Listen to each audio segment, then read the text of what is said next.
perjuangan perempuan tanpa batas demi bambu tabah.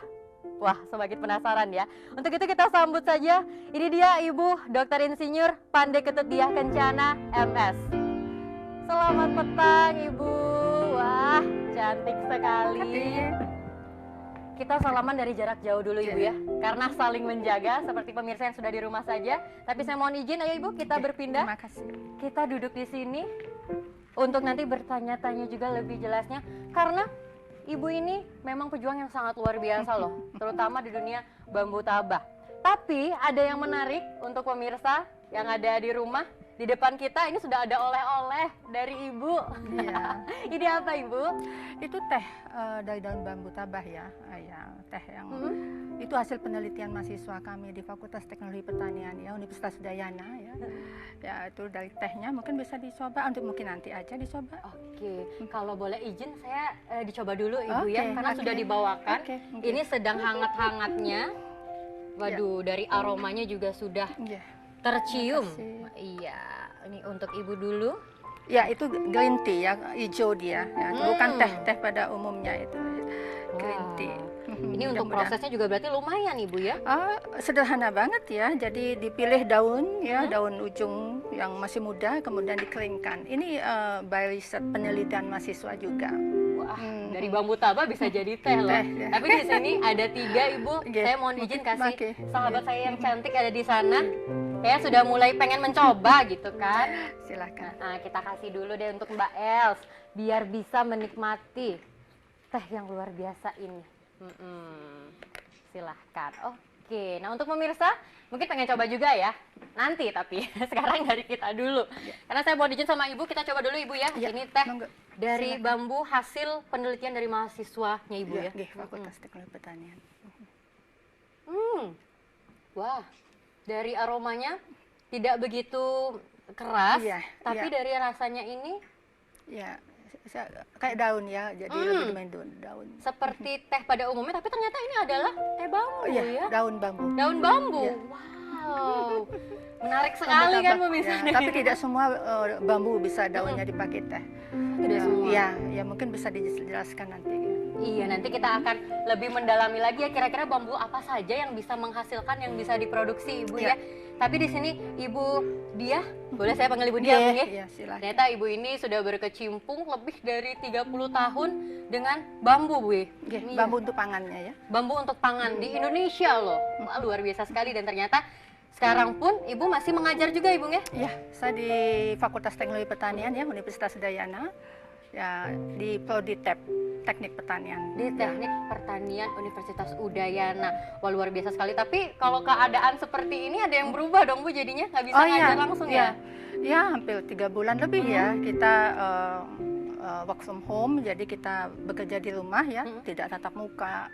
Begitu juga kalau sosialisasi kita ke lapangan juga sangat terbatas gitu ya. Tapi ada baiknya luar biasa. Jadi kita betul-betul ada satu satu perubahan, justru memang harus berubah ya.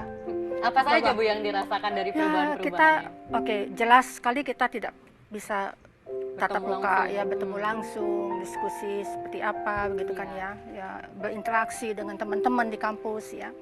Tapi kita kerja di rumah juga menggunakan sarana yang berbeda, yaitu IT ya. Justru yang kita dulu gaptek IT ya, justru kita sekarang dipaksa untuk bisa menguasai itu. Tapi jauh lebih ada manfaatnya juga ya. Dari segi seperti apa kita ikut seminar internasional pun kita di rumah. Jadi nasional kita juga di rumah. Sebenarnya ada praktisnya mungkin Ibu ya. Sekarang nggak usah sampai terbang, tinggal di rumah aja. Betul. Cuma masalahnya pasti itu ya Bu, IT. Ya, mau tidak mau kita harus kita bisa. kuasai. Dan ternyata Ibu Diah ini juga tidak hanya mengajar sebagai dosen, tapi juga aktif di LPPM Unut di Puslitbang. Iya. Saya di Puslit Penelitian dan Pengembangan Bambu ya, di LPPM dan juga di Fakultas Teknologi Pertanian di fokus saya di sana. Saya fokus di bambu. Kenapa bambu ya? Kenapa Bu? Ya udah hampir 30 tahun ya di bambu, S2 S3 saya di bambu. Karena itu melihat diri kita juga ya, artinya ada idealis bahwa bambu banyak aneh jenisnya, kemudian bisa dikonsumsi. Karena bidang ilmu saya di teknologi pengolahan hasil pertanian, jadi bambu yang mana biasa dikonsumsi.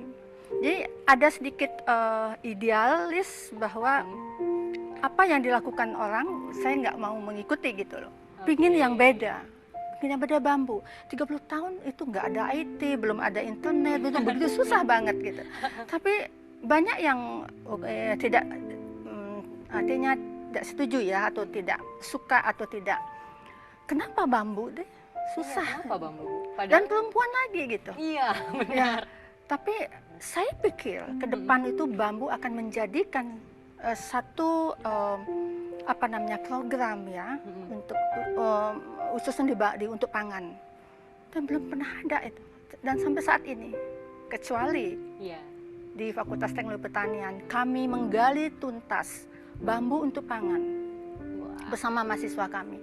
Kurang lebih sudah hampir 28 mahasiswa meneliti bambu tapak. Luar biasa sekali. Ini kalau ada pemirsa di sini pasti sudah tepuk tangan yang meriah ya. Tapi mungkin yang di rumah kalau mau tepuk tangan nggak masalah. Tepuk tangan untuk ibu karena luar biasa sekali.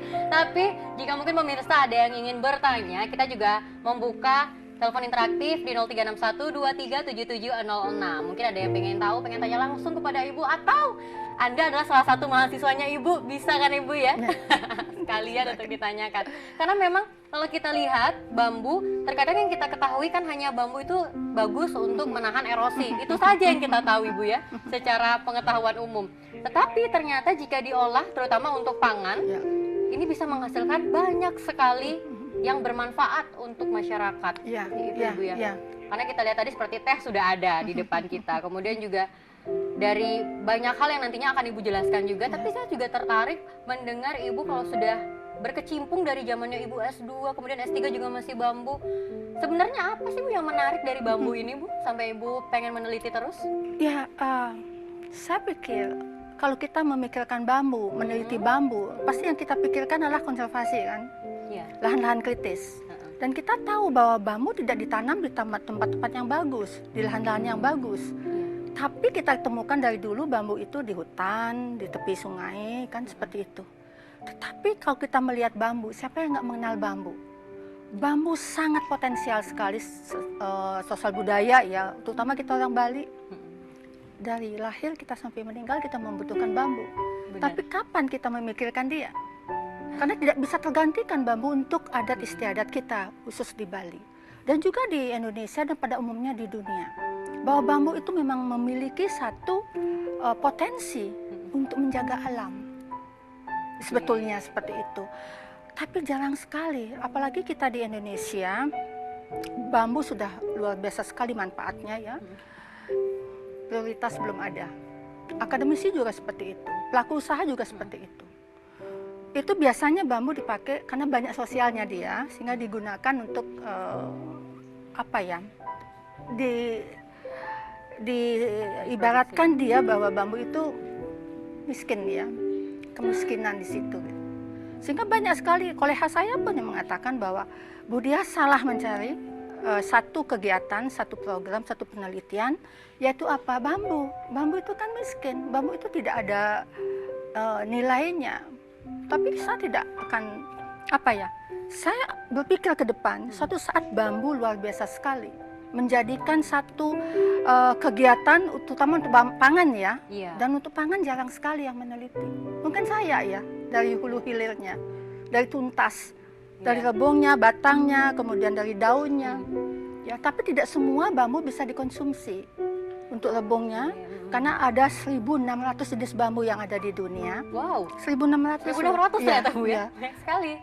Yang 10% ada di Indonesia, 160 ya kurang lebih. Dan di Bali jenis itu hanya 40 jenis. Salah satunya adalah bambu tabah yang saya gali untuk pangan. Dan peneliti bambu untuk pangan itu sangat-sangat tidak ada. Kecuali saya memulai dari 30 tahun itu. Sampai saat ini, mahasiswa saya di Fakultas Teknologi Pertanian, tepatnya di TEP ya, ke Teknik Pertanian, saya itu sudah ada kurang lebih 27 mahasiswa untuk meneliti.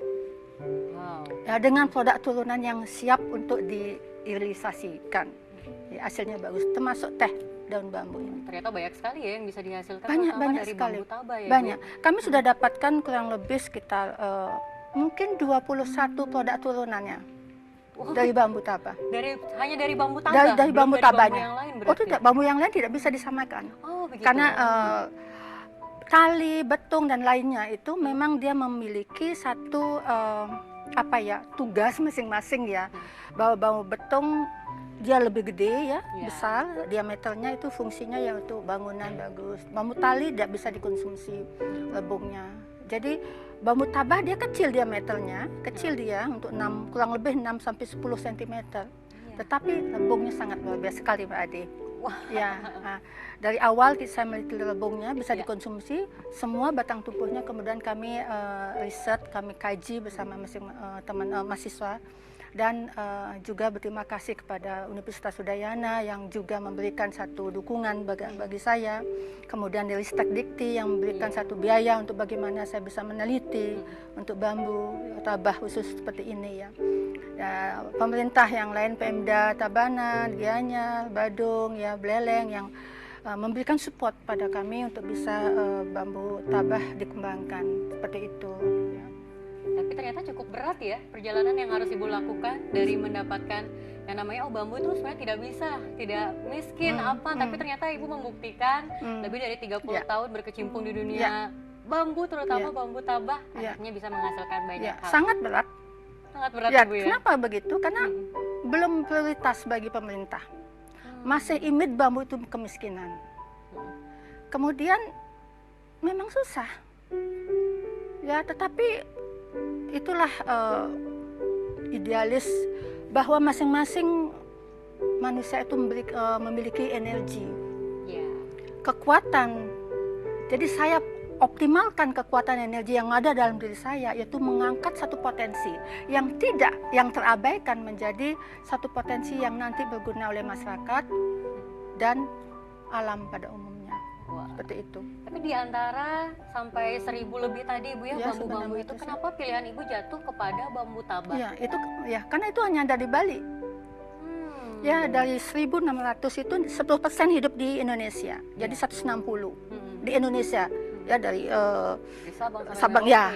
Tetapi hanya 40 jenis dari 160 itu ada tumbuh di Bali yang dipakai untuk yadnya dan sebagainya, yaitu ya jenis-jenisnya. Dan yang satu uniknya lagi adalah kita memiliki Bali jenis bambu tabah yang bisa dikonsumsi untuk pangannya. Itu hebatnya Bali, kan luar biasa sekali. Ada di dekat kita ternyata ya. Ada dekat kita. Nah, sebelum saya memang tahun 90 saya lebung bambu juga ya, tapi betung. Jadi lebungnya saya kalengkan, saya di alumni IPB ya, S2 saya di situ, kemudian saya teliti untuk dikalengkan. Tapi S3, saya di Bali, dan saya akan mengangkat bambu yang ada di Bali. Kalau betung kan seluruh dunia ada. Mana ya ada potensial? Bertahun-tahun keliling untuk bisa melihat potensi seperti itu, apa yang bisa saya angkat. Ya ketemu bambu tabah. Kebetulan saya ada saudara yang ada di Busung Miu ya, kan dekat Pupuan ya. Di sana memberikan informasi, di sana ada jenisnya bambu yang dikatakan ketan bambu tabah. Langsung saya survei dan itu saya angkat menjadi penelitian saya untuk S3-nya.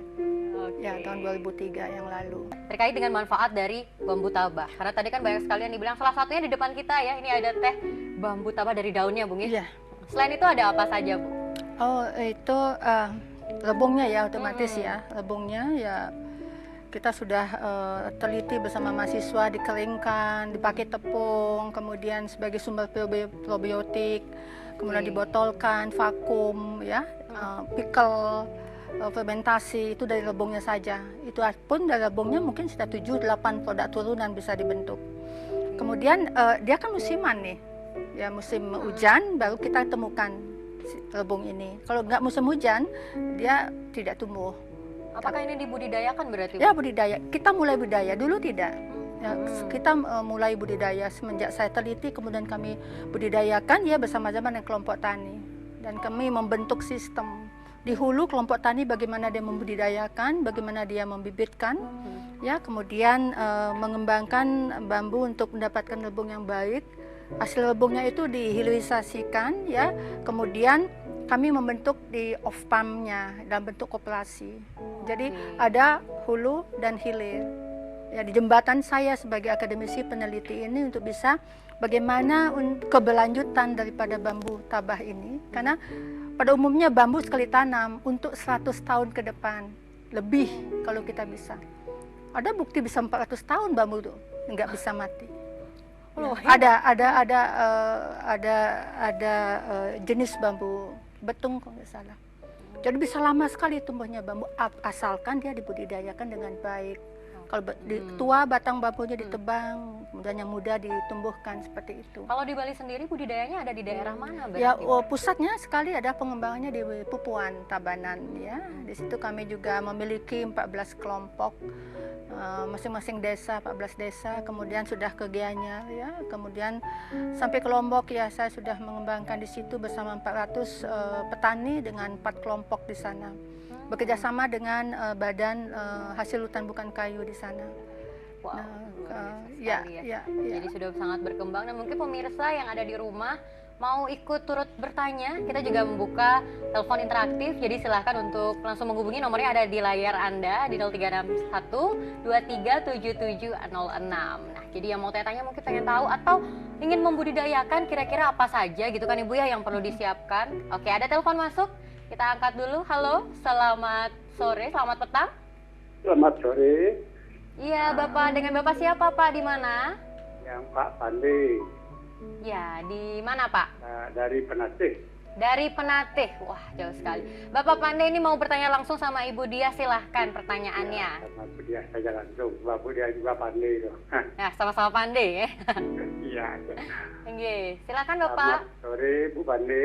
Nggih, selamat sore Pak Pandi. Jadi Swastiastu, nggih. rebung yang tadi itu kan rebung bambu tapak. Nggih. Apakah rebung yang lain tidak bisa dikonsumsi Bu? Ada ting ampel, ting sandong, dan ada ting tamblang itu yang dipakai pelawak gambar itu, apakah mungkin itu tidak bisa dipakai pada santapan seperti itu? Apa tadi? Apakah hanya bambu tapak saja? Ya, tolong jelaskan. Kami juga punya sekarang yang ada bambunya gitu. Oke, baik Bapak Pandai. Baik Bapak, jadi pertanyaannya kami simpan. Terima kasih Bapak Pandai. Iya, suksema ya Bapak. Nah, Ibu silahkan mungkin ditanggapi.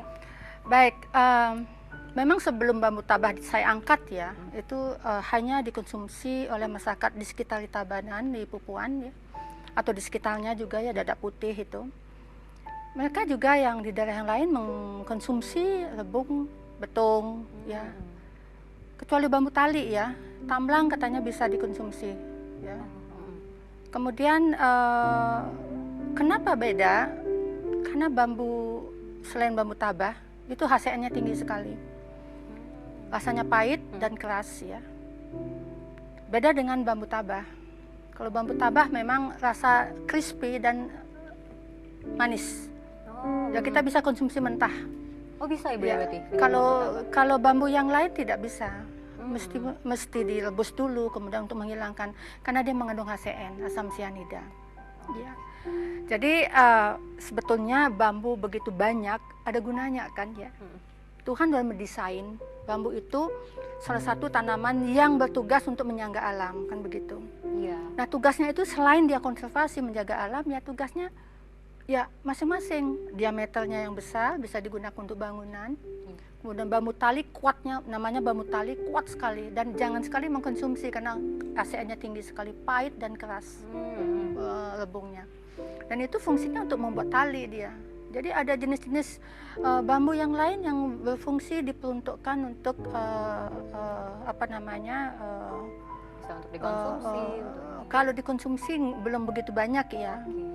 Nah, tapi kalau rebung bambu tabah ini bukan mungkin akan dikonsumsi, dan fokusnya dia lebih banyak harus dikonsumsi rebungnya dibandingkan batang bambunya, karena dia kecil, tidak bisa dimanfaatkan setelah maksimal ya. Jadi tapi lebungnya luar biasa sekali. Bisa diolah. Ya, jadi batangnya juga kalau tadi saya sampaikan. Jadi Pak Pande bahwa kalau santong betung itu biasanya bisa dikonsumsi itu. Hanya saja memang cara konsumsinya dengan cara merebus lebih banyak lagi untuk menghilangkan ASEAN itu. Ya, seperti itu. Pengolahannya lebih lama berarti. Nah, ya diharuskan seperti itu ya untuk menghilangkan ASEAN rasa pahitnya. Ya.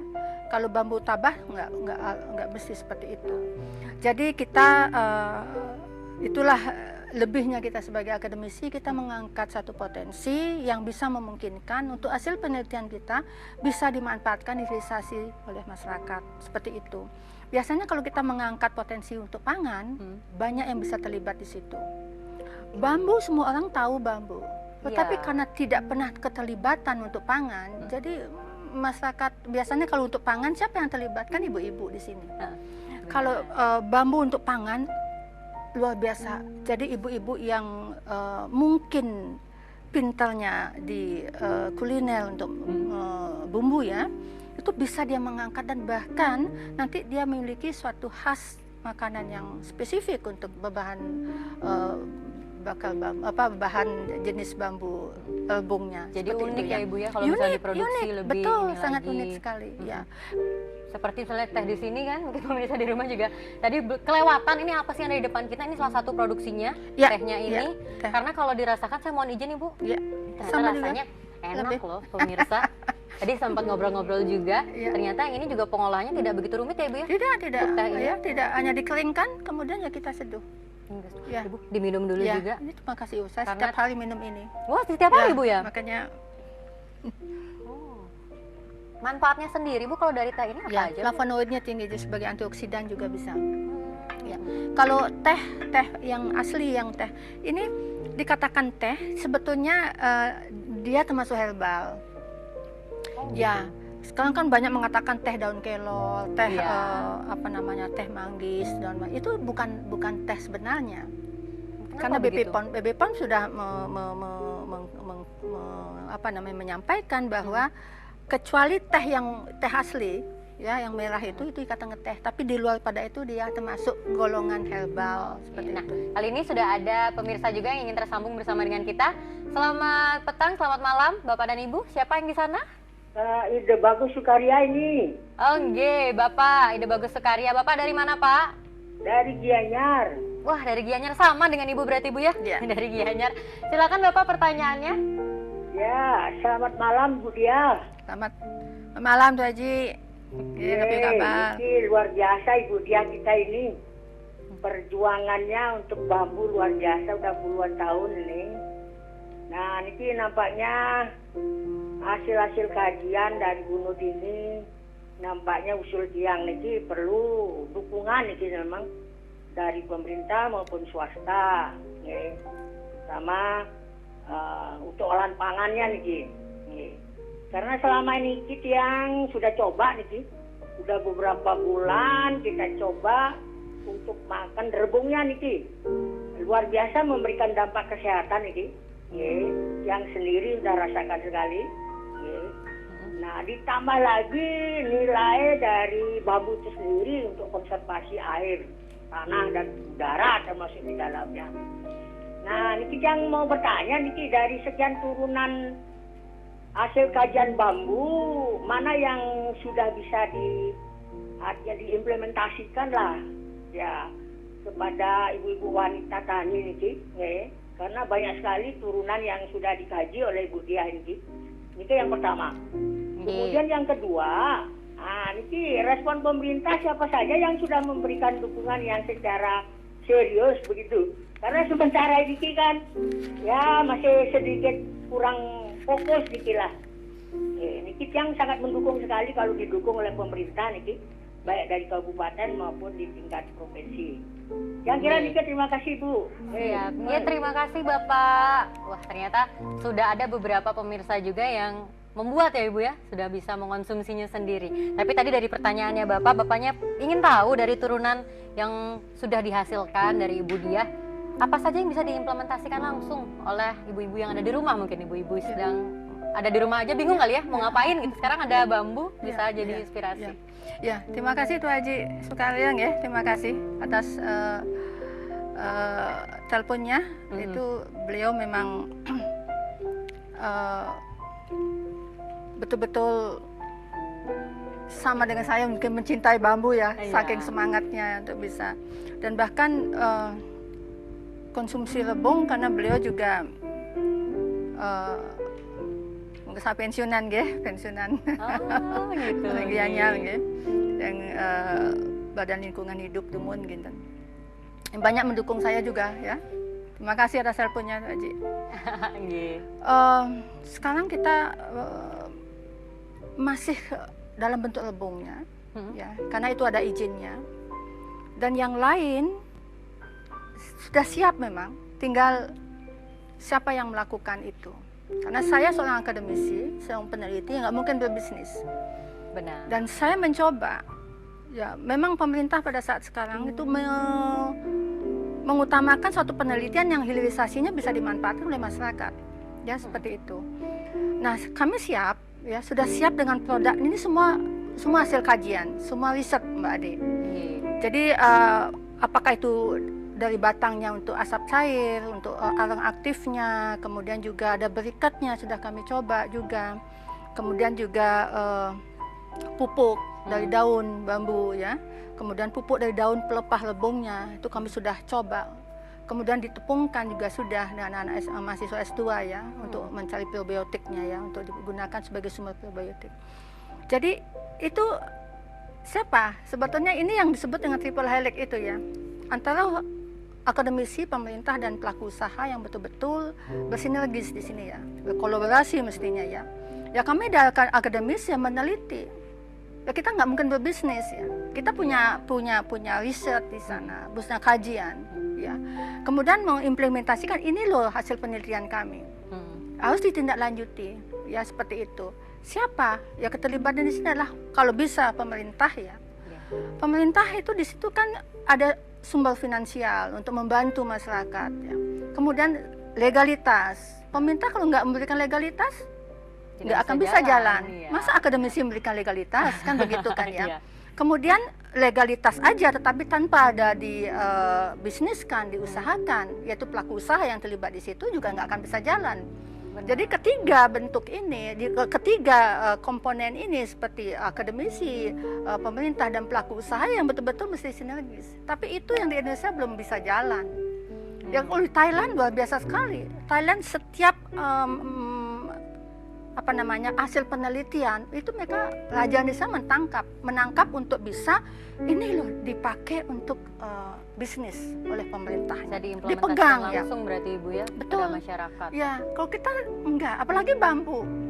Ya, apalagi bambu. Makanya kalau betul-betul enggak saya idealis ya mungkin sudah udah bosan begitu ya. Tidak akan yang mau mengambil bambu, Bu. Betul.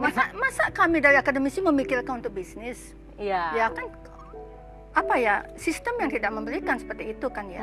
Dan kita nggak boleh, orang akademisi peneliti nggak boleh berbisnis. Dan memang nggak ada waktu untuk seperti itu. Ya.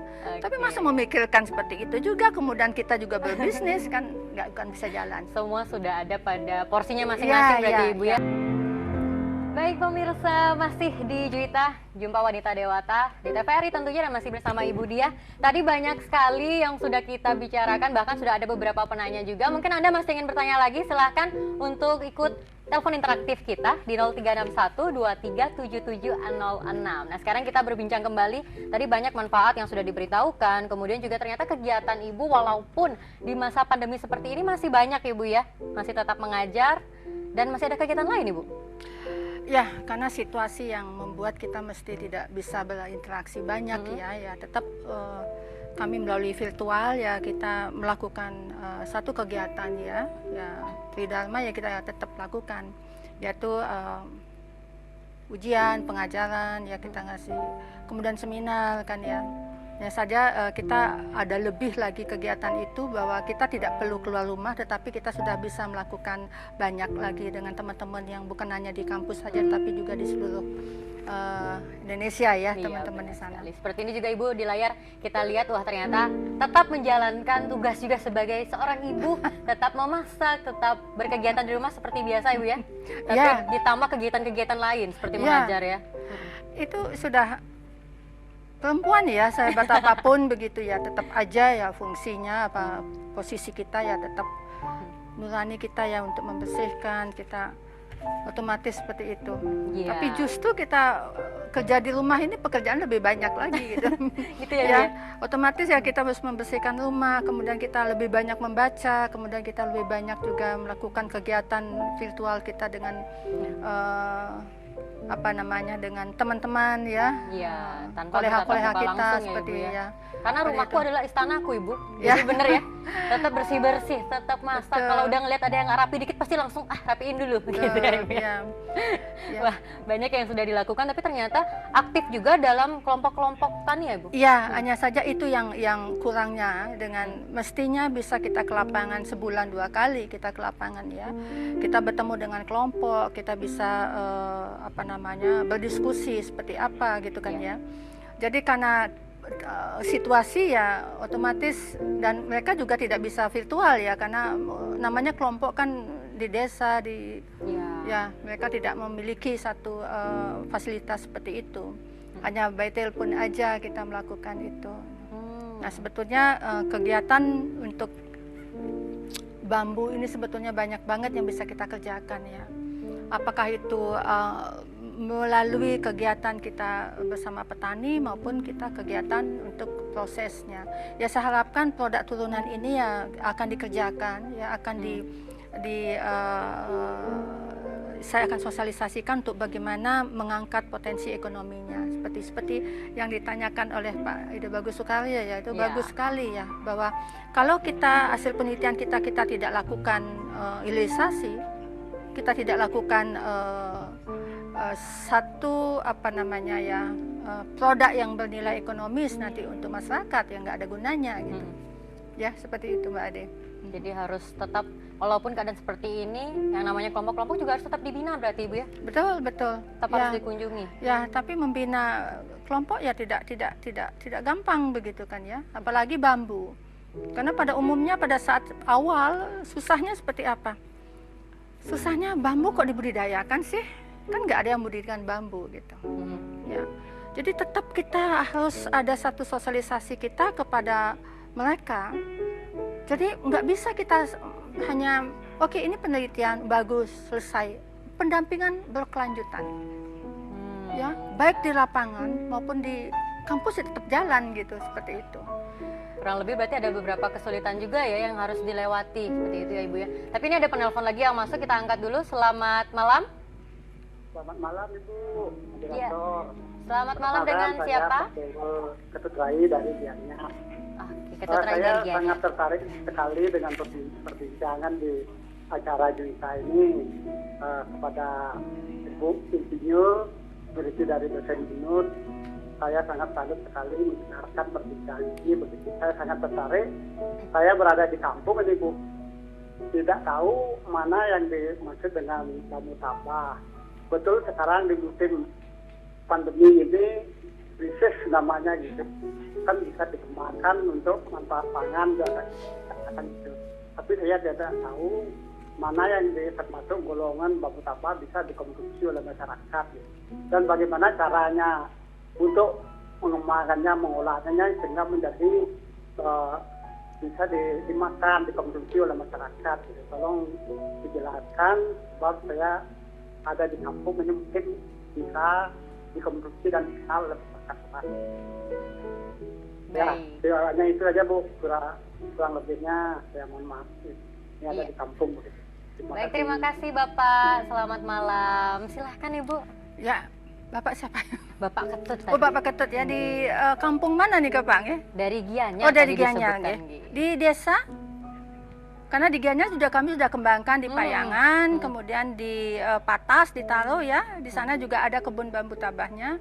Dan di sana juga sudah berdiri cooking class ya di Patas ya. Dengan cooking class itu berbasiskan memang produk organik, tetapi di saat musim hujan memanfaatkan lebung bambunya untuk digunakan sebagai destinasi pariwisata untuk belajar memasak untuk para tamu ya. Tapi sekarang stuck seperti itu.